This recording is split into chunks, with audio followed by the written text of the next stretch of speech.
Web light उठाए ऐलान करते हैं।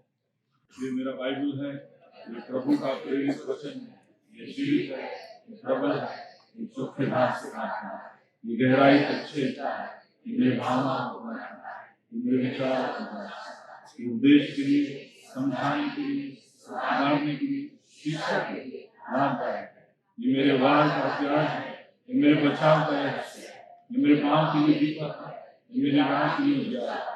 इसने दिखाया कि मैं क्या हूँ, याद कराता है कि मैं क्या हूँ, ये बताता है कि मैं क्या हूँ। मैं इसकी ताजगी के लिए तत्पर हूँ, मैं इसके छुटकारे के लिए तैयार हूँ, मैं इसे सुनने के लिए तैयार हूँ। हमारा खुदा हमेशा हमेशा हमेशा हमेशा महिमा पाए, फजल और इत्मीनान। आमीन। आइए सबका एक और बार आज सुबह के समय ग्रेस सेंट्रल की आराधना सभा में स्वागत करते हैं। कुछ और हफ्तों का मेहमान है 2025 का साल। अविश्वसनीय संभावनाओं के लिए हमने इस साल में भरोसा रखा, प्रभु पर विश्वास किया, उसके लिए वचन के द्वारा, हमारे जीवन के निर्णयों के द्वारा तैयारियां की, कदम बढ़ाए। ऐसे में विश्वास करते हैं हमारे परिस्थितियों ने हमें उस तरफ धकेला। वो इसलिए कि प्रभु अविश्वसनीय संभावनाओं में ही हमेशा रहता है। जो अविश्वसनीय है उसकी शुरुआत प्रभु ने की और वो चाहता है कि उसके लोग भी उसी तरह अविश्वसनीय संभावनाओं के बीच में रहे। कुछ हफ्तों से हम दाऊद और गोलियत के कहानी से कुछ बातें देख रहे हैं। आमतौर से एक संदेश में काफी कुछ उसमें आ जाता है लेकिन पिछले कुछ हफ्तों से उसके अंदर की कुछ और गहरी गहरी बातें देखने के लिए प्रभु ने मदद की और अनुग्रह किया। इसके लिए उसकी तरफ आपका ध्यान लेकर जाना चाहता हूँ। हमने देखा कि दाऊद ने एक बहुत ही अविश्वसनीय चीज उसके जीवन में के दरमियान किया। 40 दिनों तक इजराइल की सेना जिसको हिला नहीं सकी, उसको दाऊद ने एक छोटे से पत्थर से गिराया। जानते, दाऊद एक साधारण सा जवान और गोलियत एक दैत्य या दानव, लगभग 9 फुट से ज्यादा उसकी ऊंचाई और उसके कद के विषय में वर्णन है। उससे पहले मैं वचन में जाऊँ, उससे पहले अगर आप पहली बार आए हो तो आपके दाहिने हाथ की जरा बताए, जहाँ बैठे वहां पर कोई भी हाथ बताए, दाहिने बाएं। पहली बार अगर आप आए हैं आपके हाथ जरा उठाए, या बाकी लोग उनका स्वागत करें। हमारे बीच में आया निश्चित तरह रविवार को मिलते और उनकी आराधना करते सुनते। ओके, तो एक बड़े दैत्य को या दानव को दाऊद ने एक ही झटके में गिराया कर उस कहानी के अंदर से हम देखते हैं। लेकिन आज मैं आपका ध्यान एक दूसरी बात की तरफ लेकर जाना चाहता हूँ। ये कि उस आंखों से दिखने वाले उस भौतिक या अक्षरिक दैत्य को गिराने, दाऊद ने कुछ और दैत्यों को, जायंट्स को, दानवों को गिराया था। Some more giants were felled by David before he actually fell Goliath. कुछ और जायंट्स जो हम सब सामना करते हैं। गोलियत दाऊद के लिए एक दानव या दैत्य था। हम सबके जीवनों में, हमारे सामने भी कई सारे दैत्य, पहाड़ जैसे दिखने वाले बड़े बड़े समस्याएं, चुनौतियां हमारे सामने आती है और उन चुनौतियों का सामना दाऊद ने किया। ये मैं आपके जहन में लाना चाहता हूं। हम सबके मनों में, दिलों में कुछ ऐसे दैत्य घूम रहे जो हमें डराकर, जो हमें धमकाकर, जो हमें दबाकर, जो हमें बिल में छुपने के लिए मजबूर करती हो, जो हमें आगे बढ़कर प्रभु के लिए कुछ करने से रोकती हो। ऐसी बातें हम सबके जीवनों में है। तो इसलिए ऐसे कुछ दैत्यों के विषय में मैं बताना चाहता हूँ और दाऊद ने भी उनका सामना किया। तो एक बड़े दैत्य गोलियत का सामना करने से पहले ही कुछ और दैत्यों का सामना दाऊद ने किया था। उसकी ओर मैं आपका ध्यान लेकर जाना चाहता हूँ। ओके, तो पहला शमूएल 17 के अंदर ही हम जब देखेंगे तो उस गोलियत को चुनौती करने से पहले किन किन दानवों का या दैत्यों का सामना दाऊद ने किया, ऐसा हम देखते हैं। मैं समझता हूं सबसे पहला दैत्य जिसका सामना दाऊद ने किया, जो हम सब करते हैं, वो है अहंकार या अहम। हम सब के अंदर है एक घमंड कि तुझे पता नहीं है मैं कौन हूं।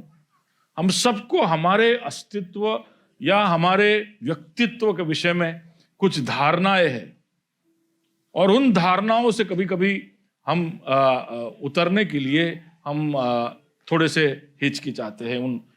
उन जगहों से या उससे उससे अलग कुछ करने के लिए हम हिचकिचाते हैं। तो पहला सामुएल उसका 17वां अध्याय उसका 17वां कलम जब पढ़ते हैं, यिशै ने अपने पुत्र दाऊद से कहा, हाँ, यह एपा भर भुना हुआ अनाज और ये 10 रोटियां लेकर छावनी में अपने भाइयों के पास दौड़ जा। थोड़ा सा अनाज और थोड़ा सा 10 रोटियां और रोटियां, और आगे अगले कलम में क्या लिखा है, और पनीर की ये 10 टिकिया और टिकिया। ठीक है, दाऊद को क्या बोला, क्या लेके जाना है? अनाज, रोटी, टिकी, पनीर टिक्की। ये लेके कहां जाओ? कहां जाओ? कहां जाओ? भाइयों के पास जाओ। अच्छा, ऐसा नहीं था। हम हमारे घर पे हम बोलते हैं किचन से डाइनिंग टेबल तक लेके आओ, तभी भी उसके लिए आनाकानी होती है। वो क्यों? उसके पैर नहीं है क्या? मैं ये घर की नौकरानी हूं क्या? ऐसा आपने भी किया होगा। हम सब करते हैं। लेकिन जब यशाई ने दाऊद से कहा था, तो इतनी छोटी सी दूरी नहीं थी। गेहूं और रोटी और टिक्की लेके थोड़े से दूर नहीं जाना था। अच्छा, कोई बहुत ज्यादा भी नहीं था। 10 रोटी, 10 टिक्की और थोड़ा सा अनाज सब लेके जाने के लिए बहुत बड़ा क्या कहते हैं, पोर्टर बुक करने की जरूरत नहीं थी। लेके जा सकते थे। लेकिन फिर भी यशाई दाऊद से कहता है कि तू जाके तेरे भाई को देकर आ। जैसे कि घर में शायद दूसरे भाई नहीं है, या उसके नौकर नहीं है, या उस गांव में और कोई नहीं है। दाऊद कौन था तब तक, पता है आपको? चरवाहा था, फिर छोटा बच्चा था। हाँ, फिर सबसे छोटा बच्चा। ऐसा कौन सा फीलिंग? कुछ लोगों को अभी भी यहां बैठे तभी भी ऐसा फीलिंग है, क्योंकि मैं घर का छोटा हूं इसलिए मैं सबसे छोटा। हाँ, ओके। लेकिन दाऊद क्या था? जब यशाई दाऊद को बोलता है रोटी और पनीर लेके जा, अनॉइंटेड था। कैसे मालूम आपको? क्योंकि 16वें अध्याय में सामुएल, जो इजराइल का सर्वशक्तिमान का भविष्यवक्ता है, वो आकर उसके ऊपर तेल उंडेलता है और कहता है कि तू इजराइल का अगला क्या होगा? क्या होगा? बोलिए, कुरियर बॉय नहीं, बोलिए वेटर नहीं, क्या? राजा होगा। अब ये सब सुन के दाऊद ऐसे उड़ रहा है, अगला राजा, मैं अगला राजा। है ना, वो लायन किंग के अंदर सिम्बा गाता है ना। हाँ, कौन था वो? हाँ, I want to be king, ऐसा एक गाना है ना, कौन सा? I just can't wait to be king करके वो गाता है। तो ऐसे शायद दाऊद गाते गाते जाता होगा, उसमें ऐसा इधर इधर इधर, I just can wait to be king. ये ले अनाज, ये ले पनीर टिक्की, जा। पापा आपके सामने हुआ था ये, हाँ, आपकी नजरों के सामने। आप चश्मदीद गवाह हो इस बात के कि मैं अभिषिक्त हूं, मुझसे ऐसा काम करवाओगे? ये पहला दैत्य है, हम सब के अंदर है। छोटा सा काम देते हैं तो अंदर से दैत्य जागता और पूछता है कि काम कोई भी देता है तू ले लेता है, वापस जवाब नहीं करता है, वापस सवाल नहीं करता है कि भाई क्यों भाई तुम मुझे समझते क्या हो? छोटा मोटा काम मुझे क्यों देते हो? आप समझ रहे हो? तो ये एक दैत्य, देखिए, बाहर के दैत्यों को गिराने से पहले अंदर के कुछ दैत्यों को गिराना बहुत जरूरी है। बाजू वाले को कहिए, अंदर कुछ दैत्य बैठे। बोले, छाती पे हाथ रख के बोलिए, अंदर कुछ दैत्य बैठे। There are some giants inside, giants अंदर बैठे। उसमें हमारा अहंकार एक बहुत बड़ा दैत्य है। दाऊद ऐसा सोच सकता था कि मैं अभिषेक, तो हमारे अंदर तो ऐसी कोई हमारे किसी की ऐसी कोई हैसियत या ऐसी कोई औकात नहीं है, लेकिन फिर भी वो तुरंत ही पापा के कहने पर, क्योंकि दैत्यों को गिराने वाला जानता है कि उसके ऊपर का अधिकारी कौन है। हालेलुया। दैत्य गिराना चाहते हो तो पहले आप समझिए कि आपका उत्तराधिकारी कौन है और उसके समर्पित होना सीखिए, तब जाके आगे जाकर आप दैत्य को गिरा पाओगे। आपके अंदर का दैत्य नहीं गिरा तो बाहर का दैत्य गिरेगा। आपके अंदर की लड़ाई आप पहले नहीं जीतोगे तो बाहर की लड़ाई नहीं जीत पाओगे। दूसरा कि पूरा इज़राइल गोलियत के उस साइज को देखकर, उसके पिछली बार उसके हथियार का पूरा वर्णन हमने, पित्तल का बना हुआ, उसके बाद ये उसका साइज, उसका हथियार सब देखकर सब लोग डरे हुए थे। तो कई बार ये जो खुद का जो आत्मसम्मान है वो दुनिया की चुनौतियों और बड़ी बड़ी चीजों को देखकर छोटा हो जाता है।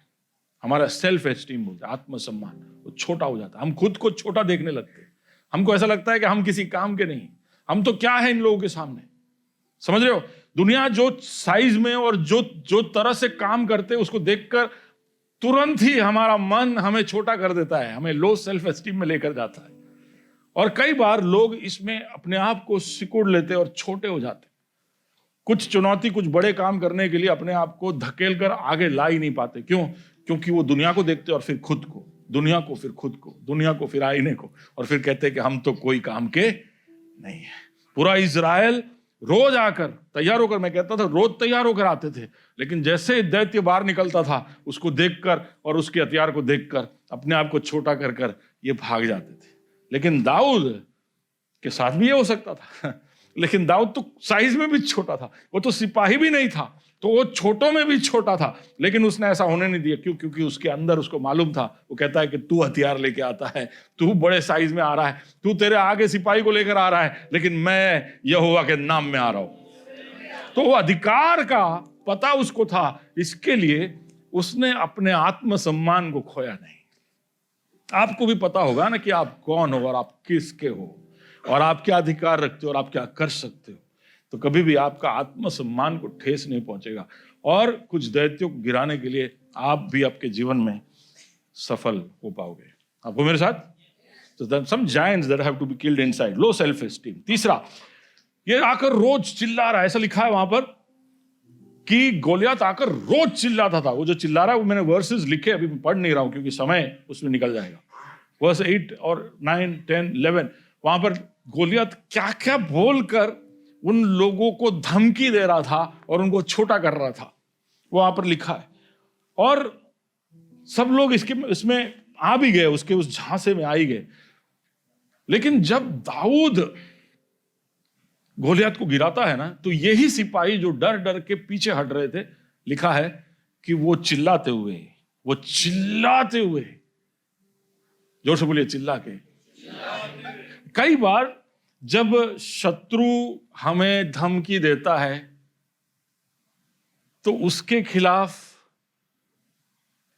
चिल्लाकर ही जवाब देना सही जवाब होता है। अब वो मेरे साथ, कुछ दैत्य चिल्ला कर हमको बिठा देते हैं। तो आपको कैसे चिल्लाना, शत्रु जैसे चिल्लाता है ऐसा नहीं। क्या कह रहे, अभी हम क्या गा रहे थे? वादियों में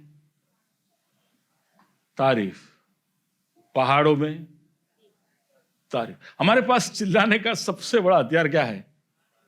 जोर से बोलिए, तारीफ। प्रभु की तारीफ कर सी। उसके चिल्लाने के आगे दाऊद क्यों नहीं झुका? क्योंकि दाऊद अकेले में हमेशा अपने मन और अपने दिल में यहोवा के लिए चिल्लाता था। सुन रहे हो? भजन संहिता साहब ने बैठे बैठे ऐसे ही लिखे। हम जो आज हमारे हथियार बनाकर इस्तेमाल करते हैं वो दाऊद के वो भजन है, वो स्तुति है, वो उसके आघोष के वो शब्द है जिसका हम इस्तेमाल करते हैं, क्योंकि उसके अंदर स्तुति हमेशा प्रभु के लिए चिल्लाती थी। वो आवाजें उसके अंदर घूमती थी, गूंजती थी। इसकी वजह से शत्रु के आवाज के सामने उसको कुछ हुआ नहीं। अब वो मेरे साथ, उस स्तुति की वजह से उसको क्या, देखिए जैसे ही दैत्य गिरा और सिपाही सब चिल्लाए, सब साथ में चिल्लाए ना, तो सबको हिम्मत भी आ गया। हम सब साथ में चिल्लाते हैं ना, तो तुरंत हमारे शूज चप्पल से नाइकी के हो जाते। समझ रहे हो? हमारे पैरों में एक स्प्रिंगी इफेक्ट आता है। हम फिर एक जगह पे बैठ नहीं जाएंगे। स्तुति नहीं करोगे, चुप रहोगे तो आप बैठ जाओगे, लेकिन स्तुति करोगे तो आपके पैरों के नीचे एक स्प्रिंग जैसा लग जाएगा।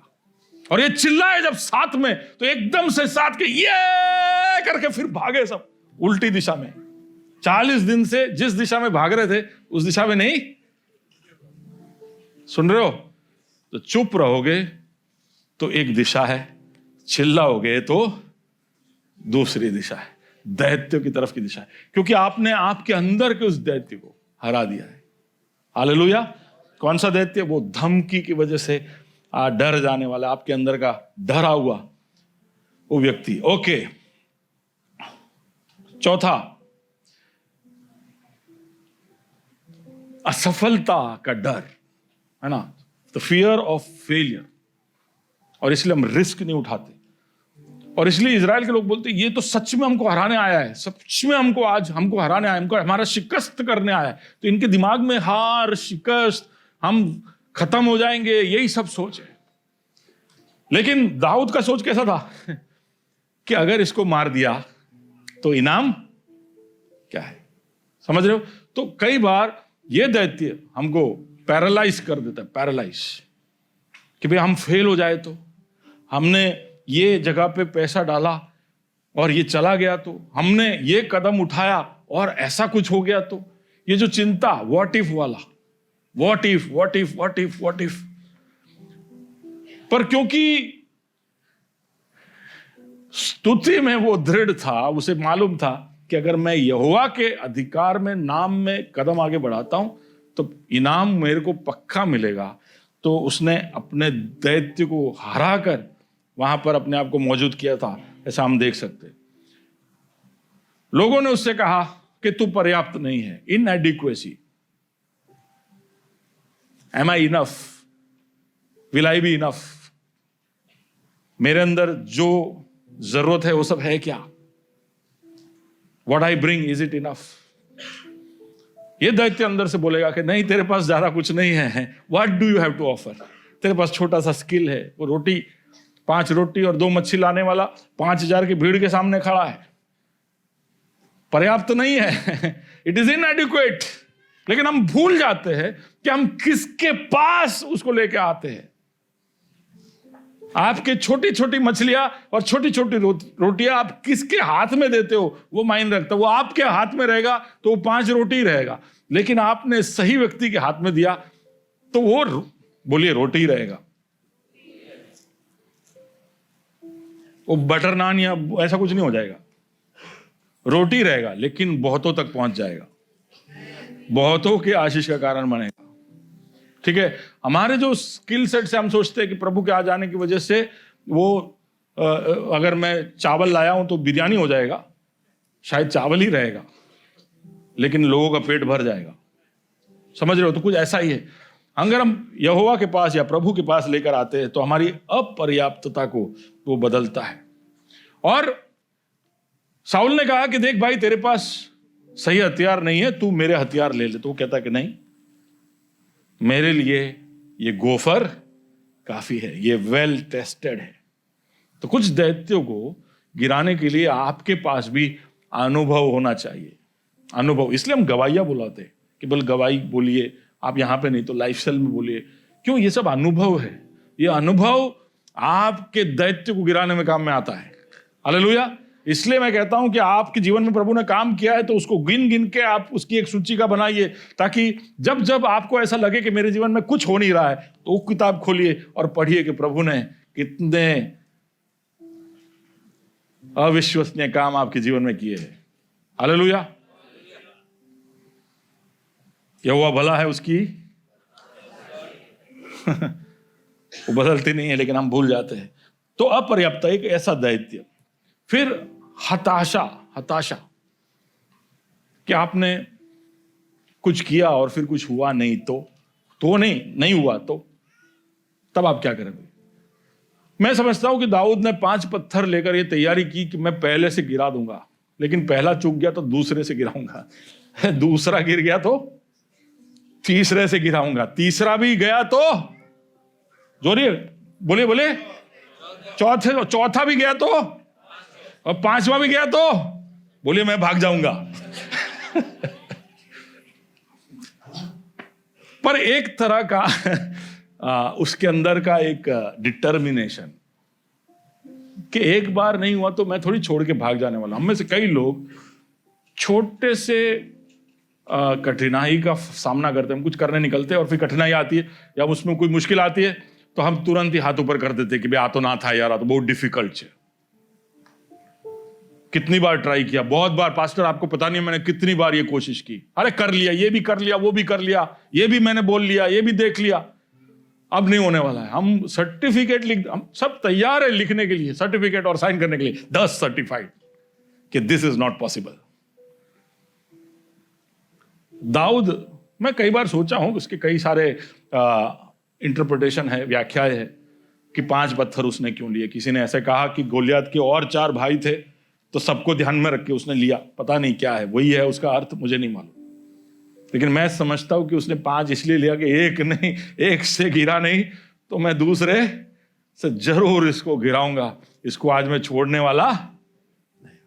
यहोवा के नाम से आया तो ऐसा कुछ नहीं है कि पहले अटेम्प्ट में हो जाना चाहिए। सुन रहे हो? सीए वालों से पूछो कि कितना अटेम्प्ट करना पड़ता है।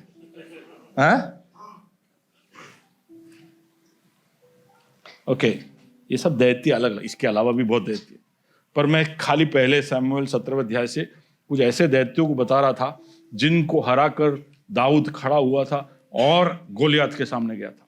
अगर ये दैत्यों के सामने वो घुटने टेक देता तो फिर कैसे वो गोलियत को हराता? Okay, is it not working? या ओके। लेकिन ये तो कुछ दैत्य है जो दिखाई दिए, ठीक है, तुरंत ही दिखाई दिए। कभी कोई परिस्थिति में आते हैं तो ये दैत्य जाग उठते हैं, कोई हम चुनौती लाता है तो ये दैत्य हमारे अंदर जाग उठता है। लेकिन आज आपका ध्यान कुछ और दैत्यों के खिलाफ भी लेकर जाना चाहता हूं जो जल्दी से दिखते नहीं, जो छुपे हुए है ना। तो कुछ परेशानियां हमारे जीवन में, हमारे अंदर कुछ ऐसे जायंट्स है जो जल्दी से दिख जाते, जल्दी से अपने आप को दिखा देते। लेकिन कुछ स्लीपिंग जायंट्स है, सोने वाले दैत्य है हमारे अंदर जो जल्दी से जागते नहीं है, और थोड़े समय के बाद हमें पता चलता है कि मेरे अंदर तो ये लड़ाई भी मुझे लड़नी पड़ेगी, है ना। There are some sleeping giants. तो आज मैं आपका ध्यान उसकी तरफ भी लेकर जाना चाहता हूं, द स्लीपिंग जायंट्स। ये कौन है और ये कब जागते हैं? उसका उत्तर यही है कि जब हम एकांतता में हो, या हम शांत हो, मौन हो, खामोश हो, तब ये दैत्य जागते हैं। ओके, इन साइलेंस, मौन और खामोशी और एकांतता, सॉलिट्यूड यानी एकांतता या तन्हाई, जब हम शांत हो जाते और अकेले हो जाते तब ये जागते। यानी हम जब भीड़ में होते, जब बहुत आवाजें हमें सुनाई दे रही होती है, जब हम बहुत कुछ कर रहे होते, बहुत एक्टिविटी में होते, तब ये दैत्य हमें नहीं दिखाई देते या सुनाई नहीं देते। लेकिन जैसे ही हम शांत हो जाते तो ये दैत्य जाग जाते, हमारे अंदर से आवाजें आने लगती है, हमें पता चलता है कि हमारे अंदर ये लड़ाइयां चल रही है। कितने लोग सहमत है कि हाँ, जब मैं शांत होता हूं तो कुछ ऐसे दैत्य जाग जाते हैं, या मैं अकेला होता हूं तो। आपको पता है, इसलिए कई बार लोग शांत होना ही नहीं चाहते, दिमाग को शांत करना ही नहीं चाहते। जैसे शांति से बैठ ऐसे बोलते हैं ना, तो हम जाके ऐसे बैठते, 10 सेकंड भी होता नहीं,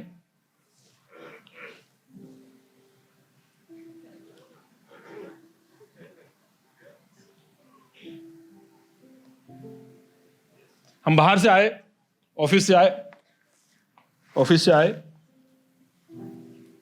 रखा तशरीफ अभी तक सेटल नहीं हुआ है, लेकिन रील रोल होना शुरू हो गया है। हाँ कि ना? हाँ कि ना? टू व्हीलर में भी लोग रील देख रहे हैं। कुछ लोग टू व्हीलर में मैं देखता हूं ऐसे,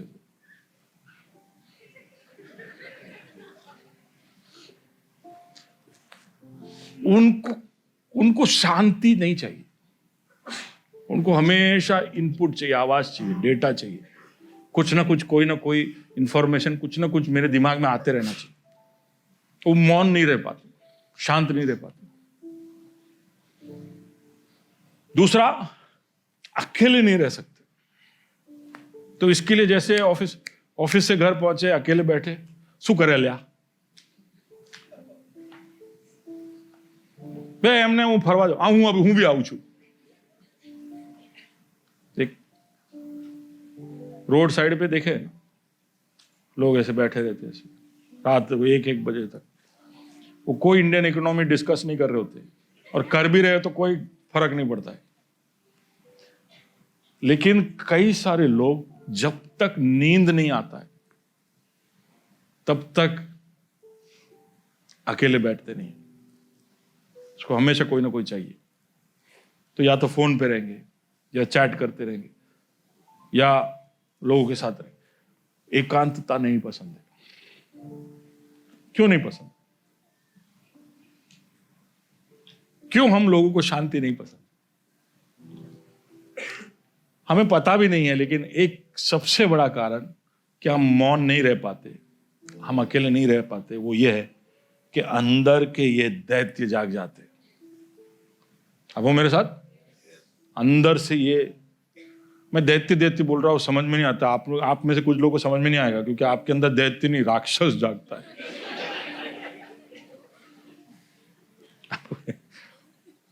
वो भी एक उसका पर्यायवाची है ना, दैत्य, दानव, घोल, राक्षस, असुर, ये सब पर्यायवाची, जायंट शब्द के। तो इसके वजह से कई बार हम शांत या एकांत या मौन या एकांतता का अनुभव, क्यों? क्योंकि जैसे हम शांत हो जाते हैं, दुनिया की आवाजें बंद हो जाती है, बाहर की आवाजें बंद हो जाती है, तो कुछ और आवाजें अंदर से सुनना शुरू हो जाती है। वो आवाजें किसकी हो सकती है? कैसी कैसी आवाजें हो सकती है? वो आवाजें हमारी यादों की हो सकती है। तो कई बार मैं बाइबल पढ़ने बैठे, तो आपको पता होगा, बाइबल पढ़ने बैठे, यादों की बारात निकली है बस दिल के द्वार, ऐसा बहुत फॉन्ड मेमोरीज तब याद आता है आपको कि यार कोडाई कैनाल में मजा आ गया था, यार कुल्लू मनाली में मजा आ गया था, मेरे प्रभु मैं तेरे सानिध्य में आया हूं। Psalms number 23, the Lord is my shepherd. अरे यार, गांव के हरियाली कितने मस्त होते हैं।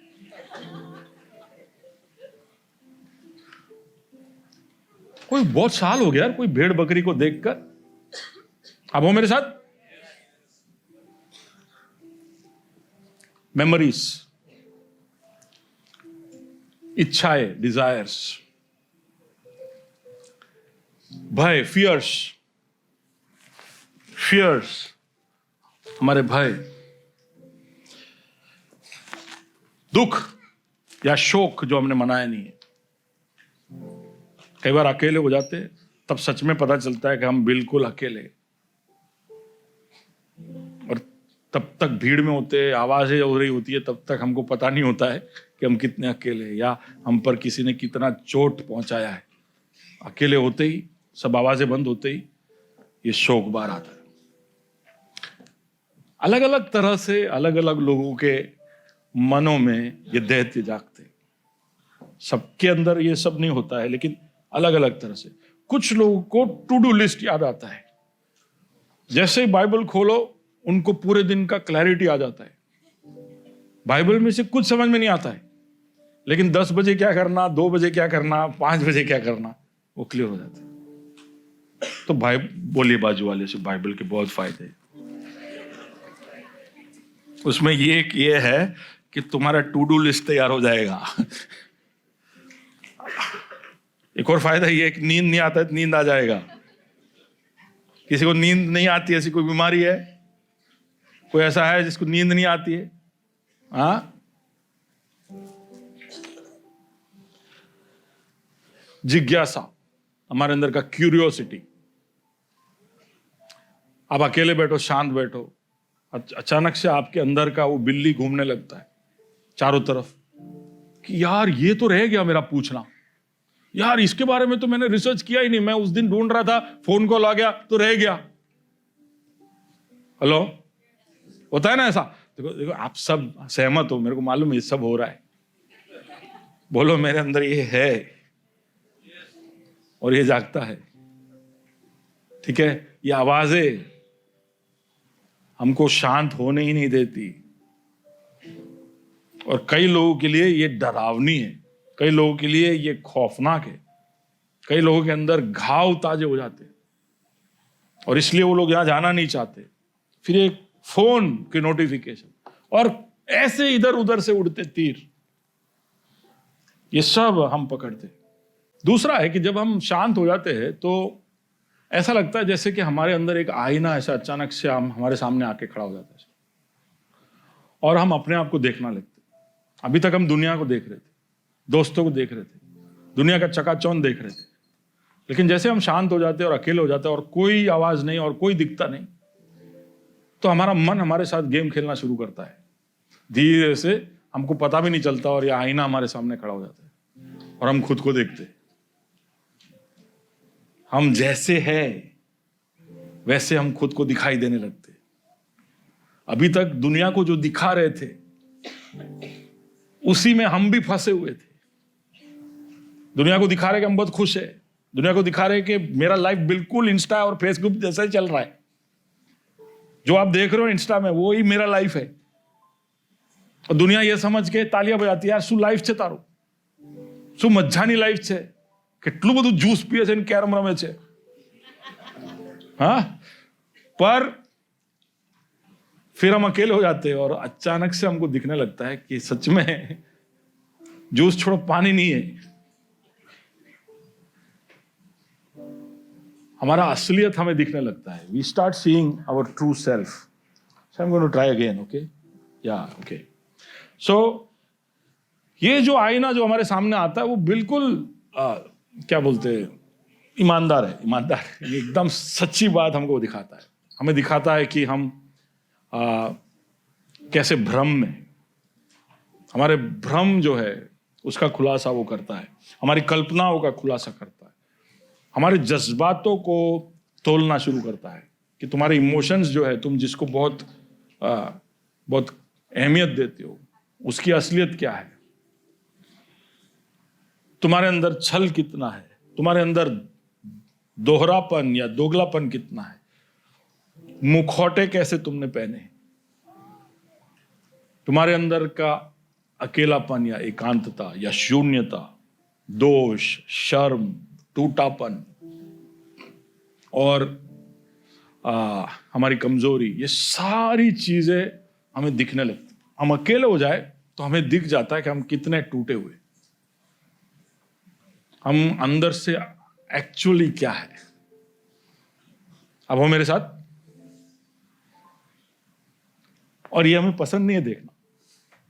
हमारा असलियत हमें देखना नहीं पसंद है, हमें वही फिल्टर मार मार के चमकाने वाला इमेज, वही दिखाना हमको पसंद है, और वही भ्रम में हम रहना चाहते हैं। हम खुद को ये झूठ बोलकर उसके अंदर रहना चाहते हैं, हमारे असलियत का सामना नहीं करते। लेकिन एकांतता और खामोशी ये दैत्यों को जगाएगी, आपके सामने लेकर आएगी, और इस पर जीतना जरूरी है। इन बातों के ऊपर जीतना जरूरी है। बहुत ज्यादा डिटेल में मैं नहीं समझाता हूं, मैं सोचता हूं कि आप ये सब देख रहे हो, सोच रहे हो। देखिए, हर हफ्ते आप जो सुनते हो उसको आप गौर नहीं करोगे, उसके ऊपर ज्यादा सोचोगे नहीं, तो ये कोई फायदे का नहीं है। आपका कान थोड़ा खुजाल के आप अगले हर रविवार को घर चले जाते हो, ऐसी बात हो जाती है। पर आप सोचिए इन बातों को और गहराई से सोचिए कि सच में दैत्य मेरे अंदर जाग रहे, तो मुझे करना क्या है। तीसरा एक बात जो हमें दिखता वो ये है कि हम कैसे निर्णय लेने में अपर्याप्त है। हम नहीं निर्णय ले पाते, हम डिसीजन नहीं ले पाते। हम हमेशा डिप्लोमेसी में या बीच के रास्ते में से निकलना चाहते हैं। हमारे एकांतता में हमें दिख जाता है कि कितने सारे निर्णय लेने बाकी है, कितने सारे फाइल हमारे टेबल पर पेंडिंग है। अकेले हो जाओगे तो पता चलेगा यार ये बाकी, ये बाकी, ये बाकी, आ भी करवू तू, आ भी करवू तू, आ भी करवू तू। उसमें कई सारे तो सपने होते हैं, कल्पनाएं होती है, लेकिन कई सारे तो ऐसी चीजें होती है जो हमें करनी चाहिए। कुछ बातें जो कर कर रिश्तों में सुलह लेके आना चाहिए, कुछ रास्ते जो चलकर कुछ मुकामों तक तुम्हें पहुंचना चाहिए। लेकिन एकांतता हमारे इस निर्णय ना लेने की अवस्था को बताती है, हम कितने कमजोर हैं ऐसा दिखाती। खामोशी हमें बताती है कि तुम्हें बदलना चाहिए, यू शुड चेंज। अब मेरे साथ, आप हमेशा जब शांत हो जाओगे, अकेले पड़ जाओगे, तो आपके अंदर से ये आवाज आएगा। मैं ऐसा नहीं बोल रहा हूं कि ये दैत्य या जागने वाला हर दैत्य खराब है। हमारे जीवन में आने वाली हर चुनौती, हर दैत्य, वो हमारे भलाई को ही, हमारे अंदर भलाई को ही उत्पन्न करेगी, प्रभु की योजना को ही हमारे अंदर उत्पन्न करेगी। तो इसलिए इन दैत्यों का सामना करना और उसके लिए अपने जीवन में चेंजेस लाना जरूरी है। हम नहीं लाएंगे तो बाइबल के अंदर ही भर के ऐसे लोग हैं जो इन दैत्यों को हरा नहीं पाए। जैसे कि शिमशोन के अंदर जब वो अकेला पड़ा तो किस तरह की लालसाएं, किस तरह की सोच उसके अंदर जागती, वो बाइबल बताता है। और उसकी वजह से आखिर में उसके साथ क्या हुआ, आप उसकी कहानी पढ़ना कि कैसे वो दलाइला के जाल में फंसकर वो पकड़ा जाता है।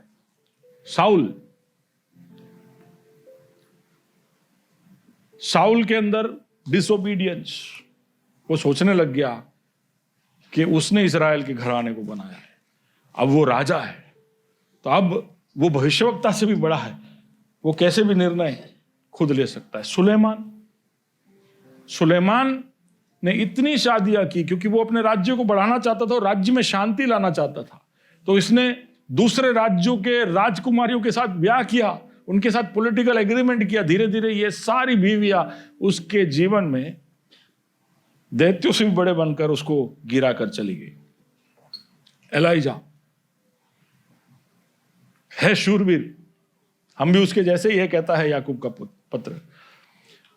पर एक छोटी सी धमकी को सुनकर वो कैसे पैरालाइज हो जाता है, हम उसकी कहानी से देखते हैं। और ये दाऊद खुद जो गोलियत के सामने खड़ा था, वो एक दिन कैसे घुटने टेकता है दैत्य के सामने। ये सब कहानियां हम जानते हैं। हमारे चारों ओर भी ऐसे लोग हैं जो मशहूर है, जो बहुत ताकतवर है, बहुत पैसे वाले हैं, लेकिन उनके अंदर के दैत्यों को हरा नहीं पाए। ठीक है, माइकल जैक्सन नाम सुना है? उसको मरे बहुत साल हो गए, 10-12 साल से ऊपर हो गए शायद। लेकिन वो कैसे मरा? ड्रग ओवरडोज से मरा। वो जो ड्रग्स ले रहा था उसमें जो मात्रा होती उससे ज्यादा लेकर वो मरा। क्या चीज की कमी थी? उसके अंदर कुछ दैत्य थे, उसके अंदर के कुछ डीमंस या कुछ जायंट्स थे जिसको वो हरा नहीं पाया।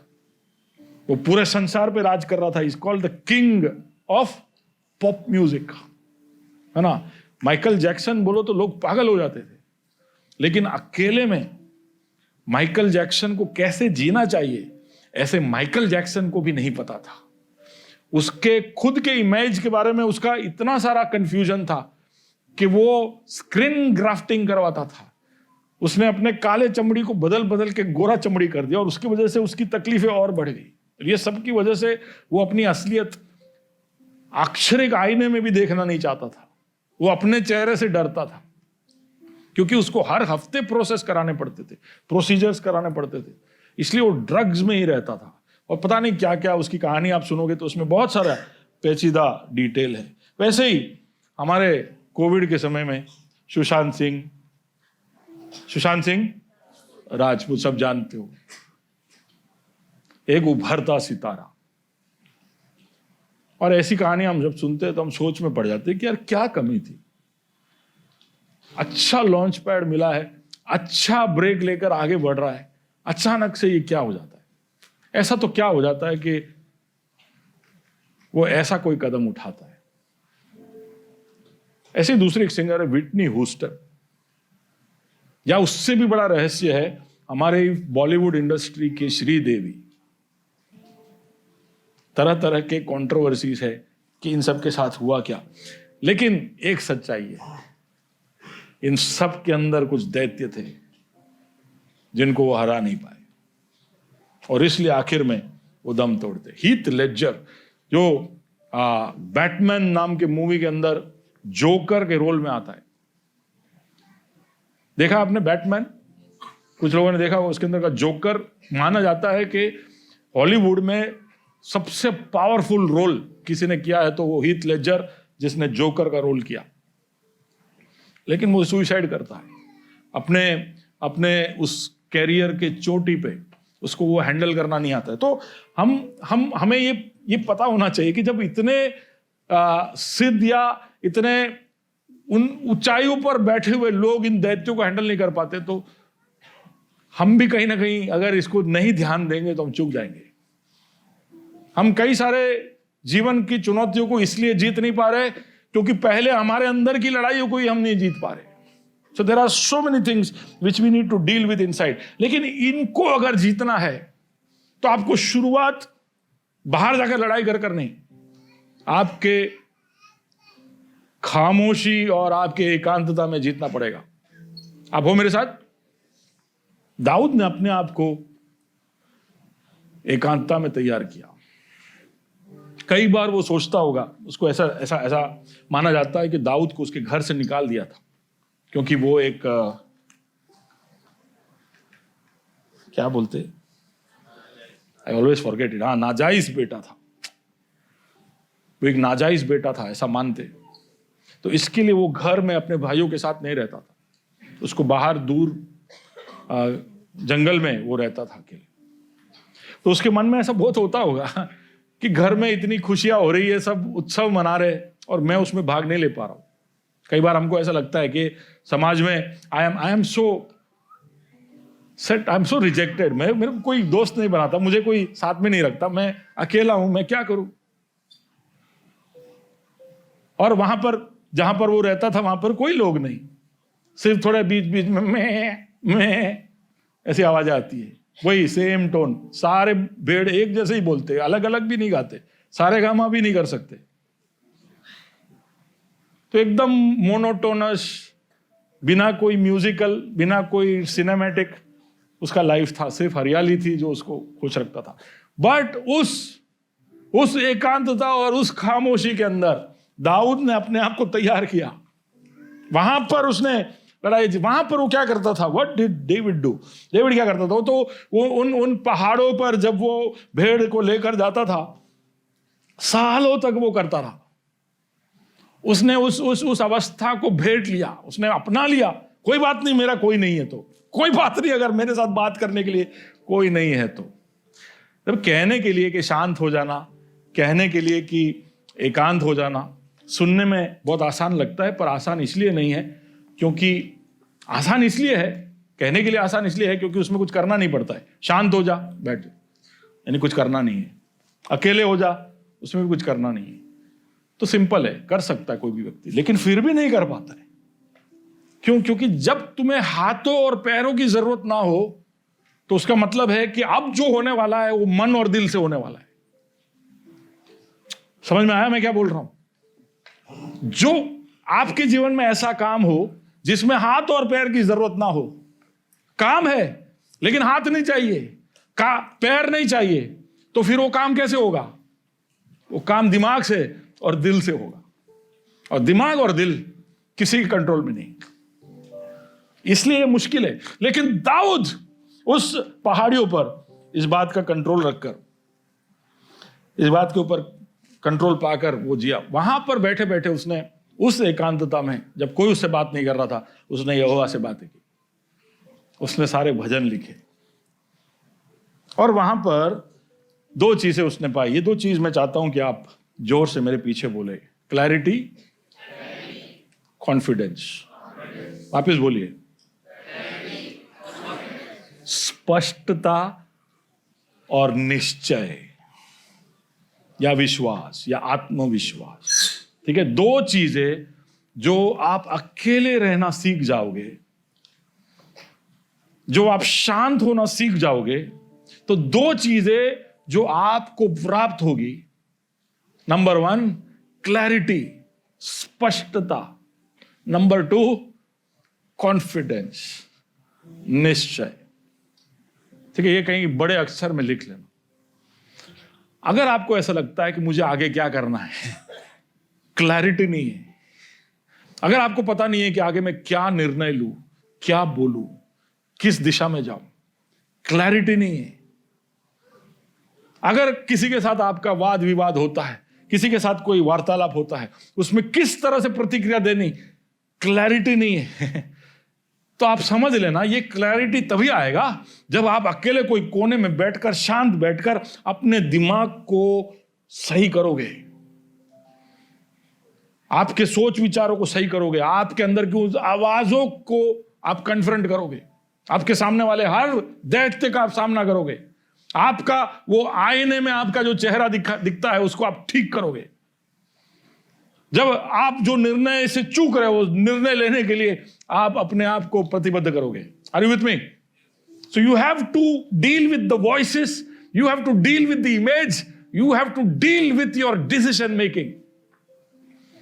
ये तीन चीजें शांत होकर, मौन होकर, अकेले होकर, एकांत होकर आप सुलझा पाओगे तो आपके अंदर स्पष्टता और निश्चय आ जाएगा। और दाऊद के साथ यही हुआ। He was very clear। जब दाऊद, इसलिए देखिए आप, जब वो 1 शमूएल 17 में हम पहुंचते तो दाऊद को देख के ऐसा लगता ही नहीं है कि इसको क्लैरिटी नहीं है। He is very clear। जब गोलियत चिल्ला रहा है, सिपाही भाग रहे, साउल के सामने वो खड़ा है, एलियाब उसको बिठा रहा है, गोलियत के सामने वो खुद जा रहा है, वो बड़ा क्लियर है, कोई कंफ्यूजन नहीं है उसको। हम होते तो अभी भी इनाडोसी क्या, inky ponky, inky pinky ponky, father ऐसे डोंकी, ये सब करते हैं हम। दूसरा क्या है? हाँ, अक्कड़ बक्कड़ बम्बे बो 80-90। हम लोग इधर करते नहीं है, लेकिन हाथ पॉकेट में डाल कर लेते, अक्कड़ बक्कड़ बम्बे बो। He loves me, he loves me not, he loves me, he loves me not, he loves me, he loves me not। Dawood बड़ा क्लियर है और दाऊद बहुत कॉन्फिडेंट है। उसको निश्चय है, उसको विश्वास है, उसको पता है कि वो जो निर्णय ले रहा है, वो जो कदम उठा रहा है, उसमें आगे होने क्या वाला है। वो देख रहा है, उसके मन की आंखों में बड़े स्पष्ट रूप से वो देख रहा है कि अगला उसके साथ क्या होने वाला है, अगला उसके दुश्मन के साथ क्या होने वाला है। आप हो मेरे साथ? तो बाजू वाले को कहिए, स्पष्टता चाहिए तो क्या करना है? पूछे, स्पष्टता चाहिए तो क्या करना है? अब मुझे बताइए क्या करना है? जोर से बोलिए, ज्योति बेन શું કરવાનું? शांत थवा सीखવું પડે। ये सीखना पड़ेगा। शांत है बैस ही नहीं जाओ। बताता हूं, शांत या शांत होना सीखना पड़ेगा, वो आपको सीखना पड़ेगा। अब ये भाग दौड़ सवारे उभा, कुछ लोग बेड से ही ऐसे छलांग मार के निकलते बाहर, क्योंकि वो तीसरे रिंग पे उठ रहे होते हैं अलार्म के, और फिर भाग रहे होते हैं। क्या दुनिया भी ऐसा करके रखता है हमको, ऐसा टाइट करके रखा है स्प्रिंग कि उठे तब से भागना जरूरी है। और कामों की सूची का भी लंबी है, और ये सब करना इसलिए पड़ता है क्योंकि ईएमआई सबने लेके रखा है। हम सब प्रभु से ज्यादा ईएमआई की तरफ कमिटेड है, और ये ईएमआई की वजह से नौकरी रिस्क ना लेवाए, आज जती रहे तो ईएमआई जाए, गाड़ी जाए, हाँ सब जाए, तो ये रखना है तो नौकरी रखना है तो बॉस को मानना है तो सुबह उठ के भागना है। शांत होने का समय नहीं, खामोश रहने का भी समय नहीं। देखिए, संसार और इधर की सारी प्रक्रियाएं मिलजुल कर ये साजिश में है कि आप थोड़ी देर भी शांत ना हो पाओ और अकेले न हो जाओ, क्योंकि शैतान जानता है कि ये अकेला हो गया तो ये प्रभु से बात करना सीख जाएगा। ये अकेला होगा तो इसके अंदर जो गंदगी है उसको वो साफ करेगा, इसके अंदर का जो आईने में धूल लगा है उसको साफ करेगा और उसको उसका सही रूप दिखाई देगा। अब वो मेरे साथ, मैं चाहता हूं कि अविश्वसनीय संभावनाओं के साल में ये एक अविश्वसनीय संभावना आप जरूर हासिल करें कि जहां पर आप रोज थोड़े समय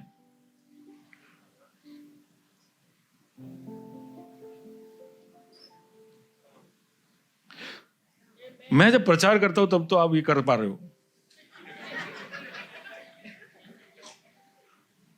तो घर पे तो इससे अच्छा करते होंगे। क्या क्या मौन बैठना, मैं कितना भी हालेलुया करूं,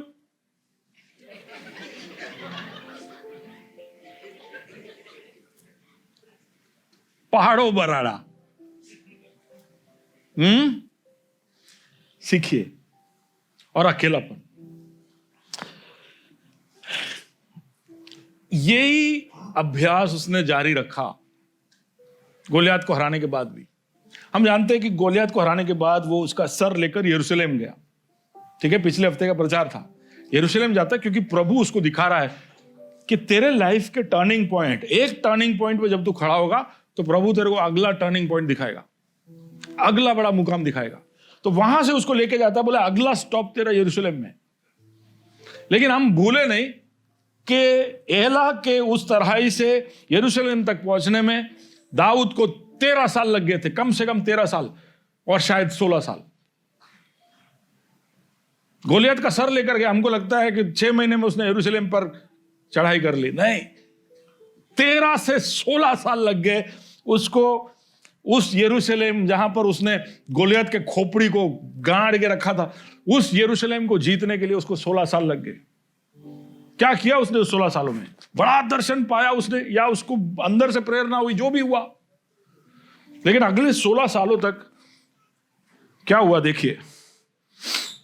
सबसे पहले तो मीकाल से शादी हो गई उसकी, वो दामाद बन गया किसका? शाऊल राजा का।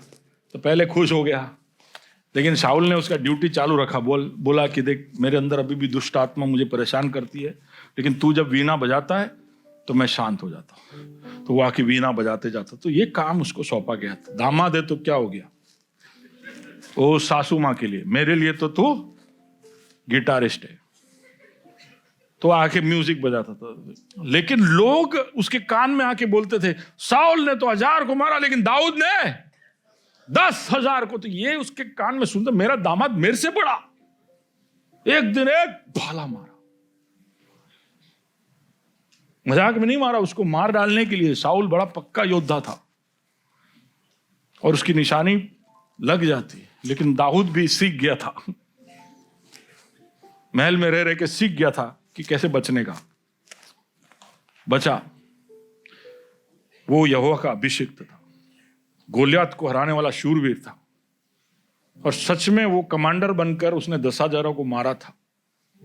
वो भाले के जवाब में, ईंट के जवाब में पत्थर के जैसे भाले के जवाब में वो भी कुछ कर सकता था, क्योंकि उसको पता है कि साउल के बाद अगला राजा मैं हूं, और अगर मैंने तलवार उठाया, अगर मैंने अपने हक के लिए मांग रखी, तो यहोवा मेरे साथ है। वो जानता था। लेकिन क्या किया उसने? क्या किया? भाग गया। साउल के महल से दाऊद भाग गया। चैंपियन है लेकिन भाग गया। और कहां गया?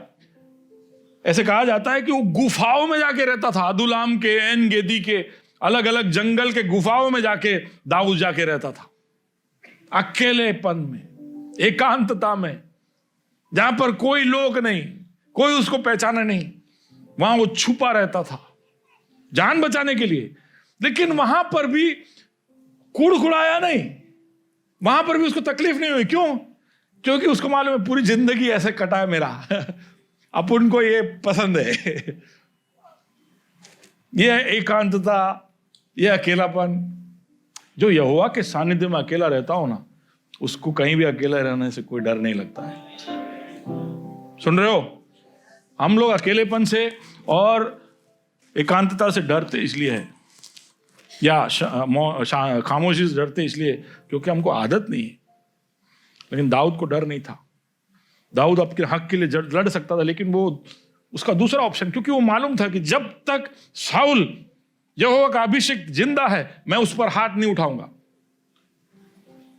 जब तक यहोवा ने उसको समय दिया है वो राज करेगा, मैं उस पर हाथ नहीं उठाऊंगा, मैं उसको कुछ नहीं करूं, मैं उसको हानि होने नहीं दूंगा। ऊपर से मेरा ससुर जी भी है, तो उसका आदर करते हुए वो गुफाओं में रहता था। बोला पूरा परिवार महल में रहता है, दामाद जी गुफा में। ये आप सोचिए ऐसा, अब सोचिए ऐसा, बहुत तकलीफ होती है, बहुत तकलीफ होती है जब दामाद के साथ ऐसा होता है। अब हो मेरे साथ। बट सुनिए, दाऊद को ये सबसे, हम ऐसे सोचते नहीं है। हम ऐसे सोचते कि दाऊद भाग, हाँ गया गुफा में, हाँ ठीक है। ऐसा नहीं है। बहुत तकलीफ था, लेकिन उसने वो किया क्योंकि उसको आदत थी। वो जानता था कि ये सबसे डरना नहीं है, यहां पर मेरे सबसे ज्यादा बड़े गहरे अनुभव मुझे यहां पर मिले हैं।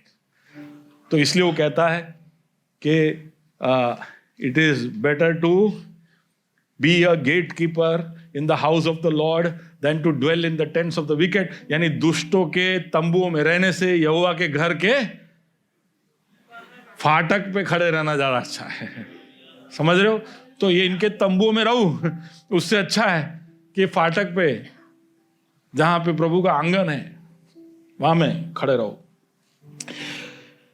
2 बार उसको मौका मिलता है साउल को मारने का, लेकिन नहीं मारता है। एक बार ऐसा भी होता है कि इस बीच में वो उसके जैसे दूसरे भगोड़ों को मिलता है और उनकी एक छोटी सेना तैयार करता है। भगोड़े से मिलता है और एक छोटी सेना तैयार करता है। लगभग 300-400 लोगों की उसकी सेना थी, क्या शायद ज्यादा। धीरे धीरे कर उस एकांतता के अंदर वो एक अपनी सेना तैयार करता है।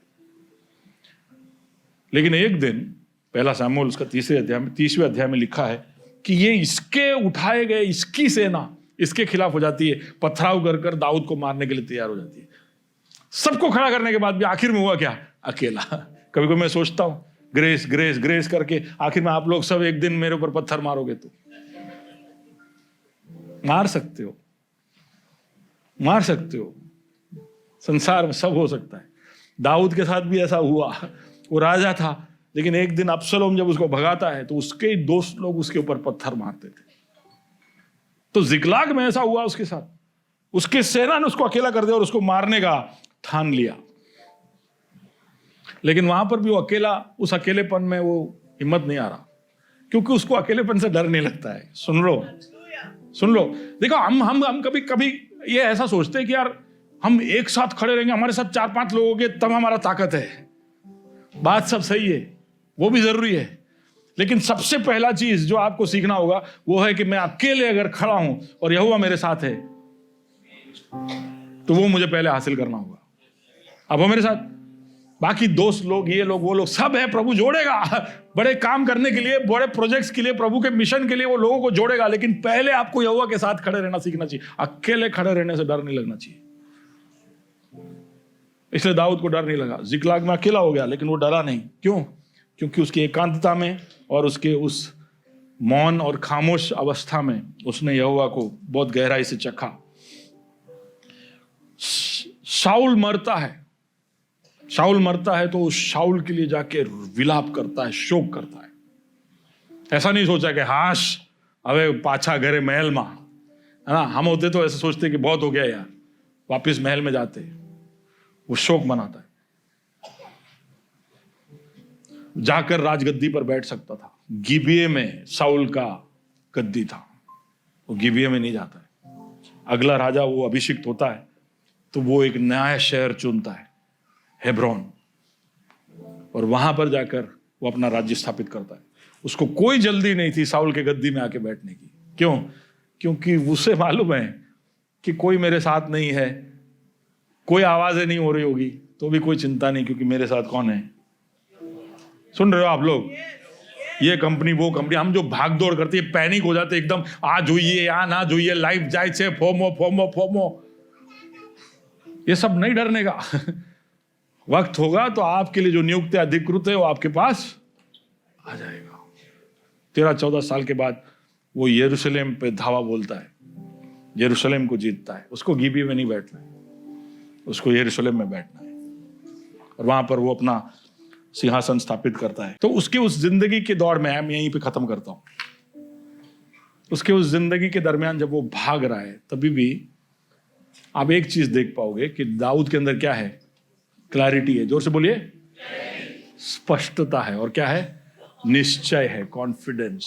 कॉन्फिडेंस आगे है, और बहुत बातें हैं जो मैं सॉलिट्यूड और साइलेंस या एकांतता और खामोशी के विषय में शायद अगले हफ्ते लूंगा। लेकिन एक बात समझ जाइए कि आपको आपकी जिंदगी में स्पष्टता और निश्चय चाहिए तो आपको एक जगह पर पहुंचना पड़ेगा। वो है कि आप आपकी जिंदगी में अकेले होना और शांत होना सीख जाओ। अब वो मेरे साथ,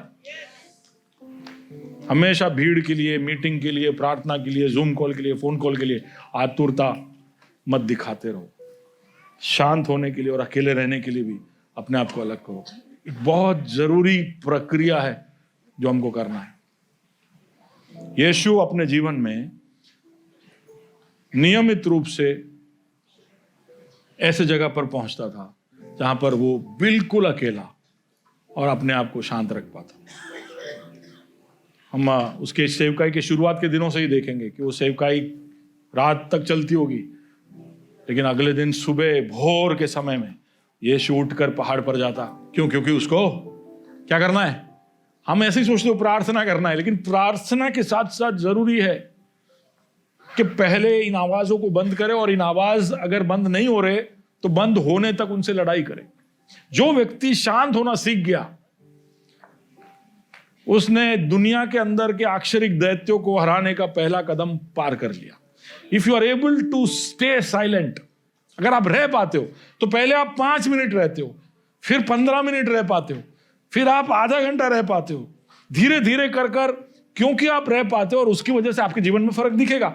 ये दोनों चीजों को देखकर आपको समझ में आएगा कि अभी बड़े बड़े चुनौतियों का सामना करने के लिए मैं तैयार हो रहा हूं, प्रभु मुझे तैयार कर रहा है। Are you with me? कुछ दानव, कुछ दैत्य, कुछ राक्षस, कुछ असुर जो हमारे अंदर है, उन पर जीतना है। हालेलुया। और जीतने का सबसे बड़ा हथियार हमारे पास तारीफ है। तारीफ, प्रभु की स्तुति।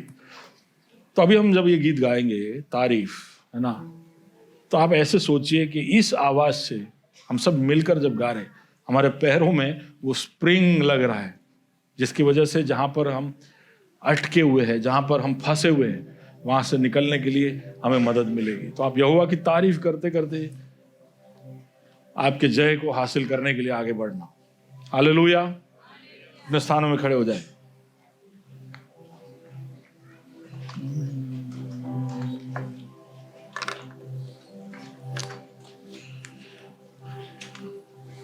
Can you give me skill? Want to sing तारीफ?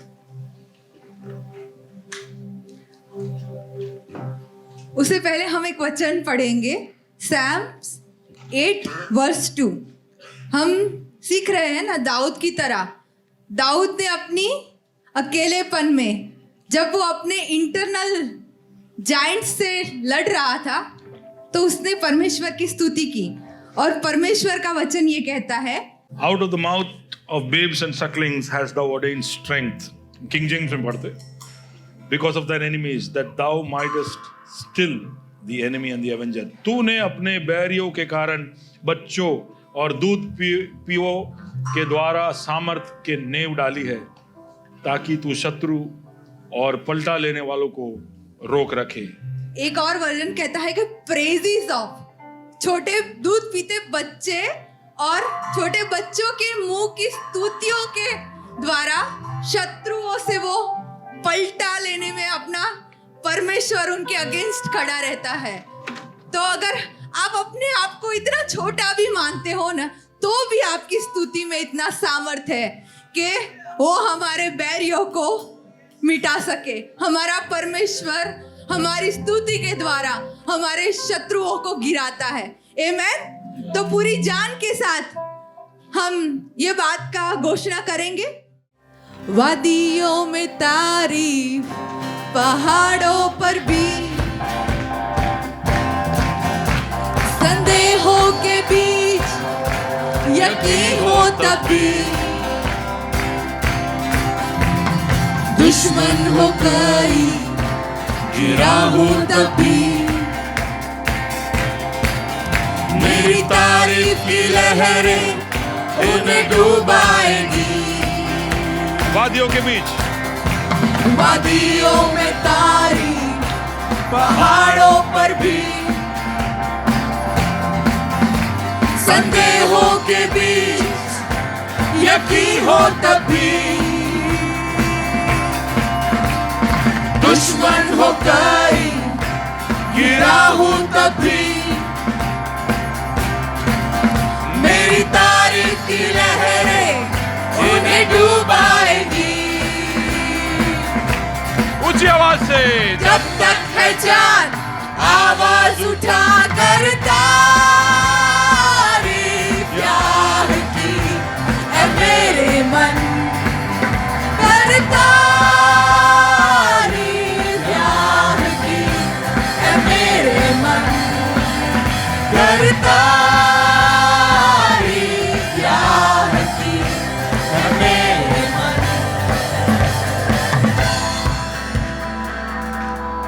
ऐसे करे, करता एक मिनट।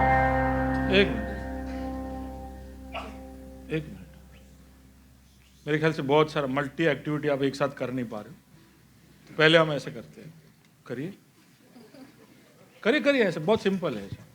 ओके, हम શું ભાઈ આમ કેવું બોલ, હાથ ઢીલું કર, બધા કરશે, જે દેખાય બધા મને કરતા દેખાવા જોઈએ। ચલો રાહુલ तिवारी, ચલો, यस,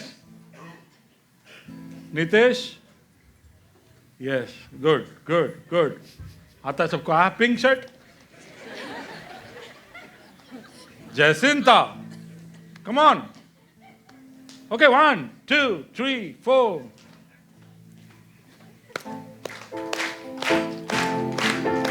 ओके, अभी ऐसा करिए, करता प्यार की मेरे बच्चे, करता प्यार की मेरे मन, करता प्यार की मेरे मन, मन्ना यार की मेरे मन, मन्ना करे जब, मन्ना करे जब, करे तभी, क्या करूंगा मैं तारीफ, जानता हूं मैं ये कि जोर है तेरा ही, एक शस्त्र है तारीफ, सिर्फ शोर नहीं, ये दहाड़ जैसा है, करे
परमेश्वर सब बातों में स्तुति तारीफ के योग्य है और वो हमारे लिए काफी है। हालेलुया, उसके समान कोई नहीं है। तुम सा कोई नहीं, तुम सा कहीं नहीं,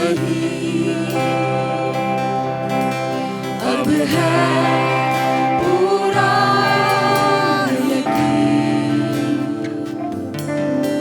तुम सा कोई नहीं, तुम सा कोई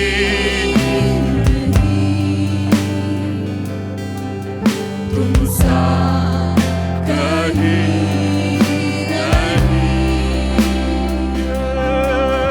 अब है पूरा यकीन,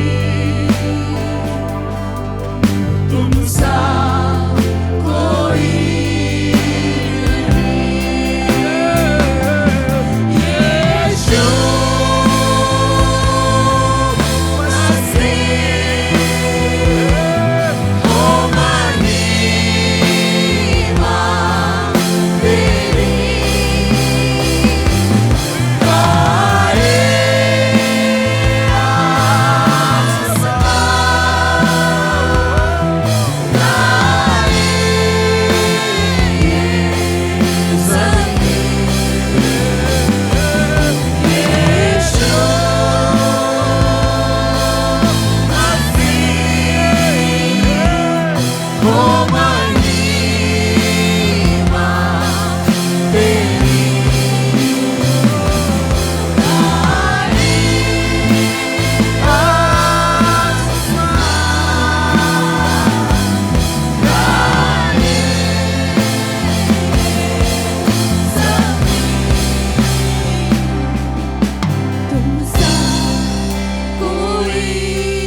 तुम सा कोई नहीं।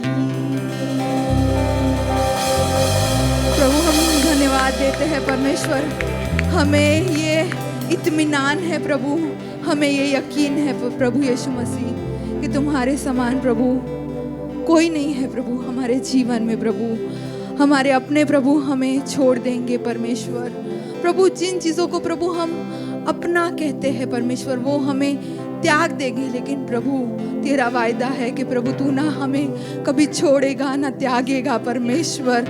हमारे प्रभु हमारी निचली अवस्थाओं में यह प्रभु जब हम सेलिब्रेट कर रहे हो परमेश्वर, लेकिन प्रभु तू हमारे हर एक परिस्थितियों के अंदर एक समान रहने वाला परमेश्वर है। उसलिए परमेश्वर धन्यवाद परमेश्वर। प्रभु तू बदलता नहीं, उसके लिए धन्यवाद है परमेश्वर। इसीलिए परमेश्वर हम तेरे पास दौड़ कर परमेश्वर हम आ सकते हैं और प्रभु तुझ में प्रभु हम अपनी पनाह ले सकते हैं परमेश्वर।